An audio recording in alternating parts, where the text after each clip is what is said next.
குழம்பு எப்படி செய்யறதுன்னு தான் பார்க்க போகிறோம். அதுக்கு முன்னாடி எங்களோட சேனலை இது வரைக்கும் சப்ஸ்கிரைப் பண்ணாதவங்க சப்ஸ்கிரைப் பண்ணிக்கோங்க. பக்கத்தில் இருக்க பெல் ஐக்கானை ப்ரெஸ் பண்ணுங்க.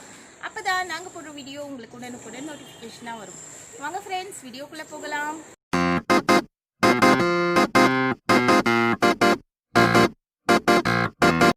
மீன் குழம்பு செய்யறதுக்கு தேவையான இன்க்ரீடியன்ட்ஸ் என்னென்னு பார்க்கலாம். கடுகு, வெந்தயம், சீரகம், சோம்பு, வெங்காயம், பெரிய வெங்காயம் வந்து நான் பொடியாக நறுக்கி எடுத்து வச்சுருக்கிறேன். பூண்டு, கருவேப்பிலை, பச்சை மிளகா, மல்லி. நான் வந்து ஒரு 8 தக்காளி கிட்ட எடுத்து பொடியாக நறுக்கி எடுத்து வச்சுருக்கேன். மிளகாய்த்தூள், குழம்பு மிளகாய்த்தூள், மஞ்சள் தூள், உப்பு, பெருங்காயத்தூள். மீன் வந்து நான் வந்து கலந்தா மாதிரி மீன் வாங்கி வச்சுருக்கிறேன். புளி வந்து ஒரு பெரிய எலுமிச்சப்பழ அளவு நான் வந்து கரைச்சி எடுத்து வச்சுருக்கேன். தேங்காய் பால், நான் ஒரு தேங்காவை முழுசாக பால் எடுத்து வச்சுருக்கிறேன். நான் அடுப்பில் சட்டியை வச்சுருக்கிறேன்.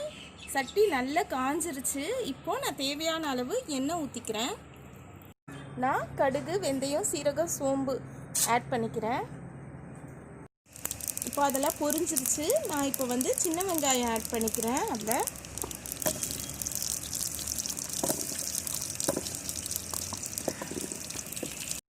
பூண்டு ஆட் பண்ணிக்கிறேன். நான் கருவேப்பிலை ஆட் பண்ணிக்கிறேன். இதுலேயே பொடியாக நறுக்கின பெரிய வெங்காயத்தை ஆட் பண்ணிக்கிறேன். நல்லா வதங்கிட்டு வருது. இப்போது நம்ம வந்து பச்சை மிளகாய் ஆட் பண்ணிக்குவோம்.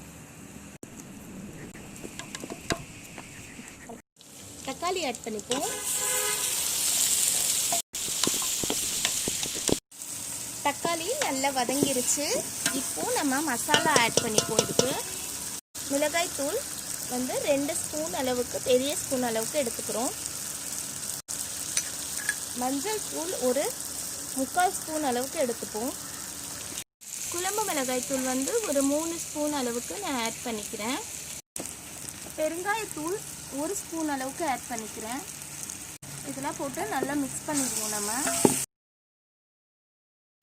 நான் மிளகாய் தூள்லாம் இருக்கிற பச்சை ஸ்மெல் போடுறதுக்காக கொஞ்சமாக தண்ணி ஊற்றி அதை கொதிக்க விட போகிறேன். நல்லா வதங்கிடுச்சு. இப்போது நான் உப்பு வந்து தேவையான அளவு ஆட் பண்ணிக்கிறேன். இப்போது நான் புளி கரைசல் இதில் ஆட் பண்ணிக்க போகிறேன்.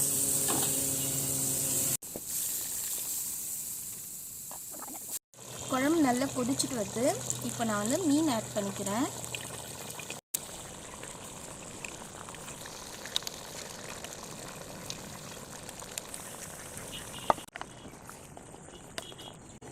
பாருங்க, குழம்பு நல்லா கொதிச்சுட்டு வருது. இப்போது நான் வந்து தேங்காய் பால் ஊற்றிக்க போகிறேன். இப்போது நான் தேங்காய் பால் ஆட் பண்ணிக்கிறேன். தேங்காய் பால் ஆட் பண்ணிவிட்டு லேசாக வந்து நான் மீன் உடையாத அளவுக்கு கிளறி விட்டுடுறேன். நம்மளோட மீன் குழம்பு ரெடி ஆகிடுச்சு. இப்போ நான் வந்து கொத்தமல்லி தழை தூவிட்டு ஆஃப் பண்ணிக்க போகிறேன். பாருங்கள், நம்மளோட தேங்காய் பால் ஃபிஷ் கறி ரெடி ஆகிடுச்சு. இதை நான் வந்து ஒரு பவுலுக்கு ட்ரான்ஸ்ஃபர் பண்ணிக்கிறேன். ஓகே ஃப்ரெண்ட்ஸ், நம்மளோட ஃபிஷ் கறி இப்போ ரெடி ஆகிடுச்சு. உங்கள் வீட்லேயும் நீங்கள் ட்ரை பண்ணி பாருங்கள். ட்ரை பண்ணிவிட்டு எங்களோட கமெண்ட் பாக்ஸில் கமெண்ட் பண்ணுங்கள். நெக்ஸ்ட் வீடியோவில் இன்னொரு நல்ல ரெசிபியோடு பார்க்கலாம். எங்களோட வீடியோ பார்த்ததற்கு ரொம்ப நன்றி.